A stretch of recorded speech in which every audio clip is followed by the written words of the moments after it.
Fala galera, beleza? Sejam bem-vindos ao meu canal do YouTube. Vamos continuar os estudos sobre matemática. Dessa vez eu vou abordar o tema juros compostos. Tudo bem? Eu sei que nem todo mundo gosta de juros, ainda mais quando a gente fala sobre juros compostos. Afinal, muita gente ainda fica carregando aquele velho conceito que só dá para resolver por fórmula matemática, mas estou aqui para provar o contrário e mostrar para você o quanto é importante você treinar contas, afinal, nos juros compostos, até mesmo pela sua característica de crescimento exponencial, é necessário que você comece a resolver contas de multiplicação envolvendo números decimais. Vão se acostumando com essa ideia, porque ela é importantíssima quando você trabalha com juros compostos, tá? Vamos nessa então para a nossa aula de hoje. Espero que você aproveite, que você goste bastante e assim possa tirar as suas dúvidas. O nosso tema é juros compostos e nos juros compostos o cálculo já ocorre de uma maneira diferente do que acontece lá nos juros simples. Vale lembrar que quando eu expliquei juros simples para você, eu falei que a taxa de juros ela é aplicada sobre o capital inicial. Dessa vez, nos juros compostos, isso até acontece, mas apenas no primeiro período, porque nos demais períodos rola aquela ideia de acúmulo, ou seja, a próxima taxa não vai ser mais aplicada sobre o capital inicial, mas sim sobre o resultado da aplicação do período anterior. E aí é que a gente acaba construindo aquela famosa bola de neve, né? E compreendendo por que as instituições financeiras acabam emprestando dinheiro em juros compostos. Porque para ela, com o passar do tempo, é muito mais vantajoso. Ela vai ganhar cada vez mais a partir do momento em que você acaba esticando aquele parcelamento, por exemplo, tá? Vamos lá, então, falar um pouco sobre juros compostos. A taxa, só no primeiro momento, é aplicada sobre o capital inicial. Nos demais, o que acontece é isso aí, ó. A taxa é aplicada sobre o resultado do aumento anterior. Aí não tem jeito, né? É aquele descontrole, é aquela famosa bola de neve, aquele valor que já fica impossível de você conseguir pagar, tá?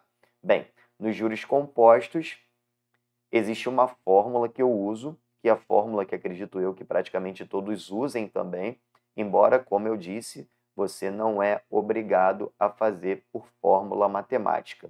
Mas um segredo eu preciso contar, afinal, quando a gente trabalha com matemática financeira, a essência da matemática financeira acaba sendo porcentagem. E se você tem facilidade com porcentagem, é muito provável que você também sinta essa facilidade com matemática financeira, né? Com juros, por exemplo. Por que eu estou falando isso? Quando a gente olha para a fórmula dos juros compostos, a gente entende que ali é porcentagem pura. Se você estudou aumentos sucessivos em porcentagem e estudou fator de correção de acréscimo, juros compostos basicamente é isso. Aumentos sucessivos trabalhados a partir de fatores de acréscimo, fatores de correção. Só isso, nada mais, e eu vou mostrar isso para você e vou comprovar e você vai acabar concordando comigo, tá? Mas primeiro vamos à fórmula. A fórmula é essa daqui, ó. Montante é igual a capital, que multiplica 1 mais i elevado a t. Beleza? Professor, eu preciso saber o que tem nessa fórmula. Então vamos lá. O M é o montante, é o famoso valor de resgate, beleza? Valor final, tá? O C é o capital inicial, o I é a famosa taxa de juros, só que nesse caso, perceba que a fórmula não possui divisão por 100. Então, esse I que está aparecendo aqui para a gente é uma taxa unitária. E eu preciso lembrar de transformar, porque no problema provavelmente vão apresentar a taxa percentual e você tem que transformar a taxa percentual para a forma unitária. Como é que eu faço isso? Vamos lá. Se você tem uma taxa percentual, transformá-la para a forma unitária, é só pegar o valor e dividi-lo por 100. Só isso, beleza? Não posso deixar de fazer isso. E outra coisa, para você não depender de outro conceito da matemática financeira chamado de taxas equivalentes, como nos juros compostos não ocorre proporcionalidade que a gente percebe lá nos juros simples, eu recomendo que você faça isso aqui, ó, que você faça o período sempre acompanhando a sua taxa, beleza? Isso vai servir para os juros simples, como também vai se encaixar, que é uma beleza, nos juros compostos. Maravilha? Continuando, né? Só falta o T daquela fórmula ali, que é o tempo, o período de aplicação daquele capital, tá? E tem uma outra coisa importante que eu preciso comentar com você, que é a seguinte. Professor, tudo bem. Aqui na fórmula eu estou vendo montante, estou vendo capital, estou vendo taxa, estou vendo tempo, mas cadê os juros? Bem, a partir do momento em que você encontra o teu capital e o teu montante,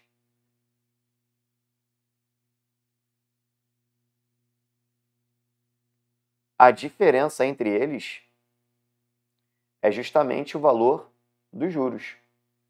Lembra que na aula lá de juros simples eu falei para você que montante é igual a capital mais juros? Faz sentido, né? Por quê? Porque o que a gente resgata de um investimento é o que a gente aplicou mais aquilo que rendeu. Logo, se eu acabar brincando um pouco com essa fórmula, porque é uma fórmula geral, tudo bem? Se eu isolar a incógnita J, esse C que está positivo vai lá para o outro lado negativo. Então, fica J é igual a M menos C. Então, eu posso pensar assim, ó, na hora de calcular os juros, nos juros compostos, não tem problema nenhum.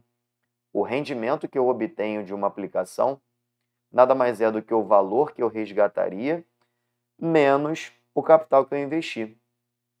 Porque se eu pegar o que eu resgatei e retirar o que eu investi, vai ficar apenas o rendimento, ou seja, vai ficar o resultado dos juros.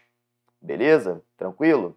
Bom, essa aqui foi apenas uma aula introdutória, né, para poder falar para vocês conceitos importantes sobre juros compostos, e daqui a pouco eu estou de volta para mostrar, através das exemplificações, primeiro resolver uma questão sem uso de fórmula matemática sobre juros compostos e depois, no vídeo seguinte, utilizar a fórmula e mostrar para você que realmente, se você lembrar da fórmula, ela vai fazer você agilizar bastante esse processo. Daqui a pouco eu estou voltando, não saia daí.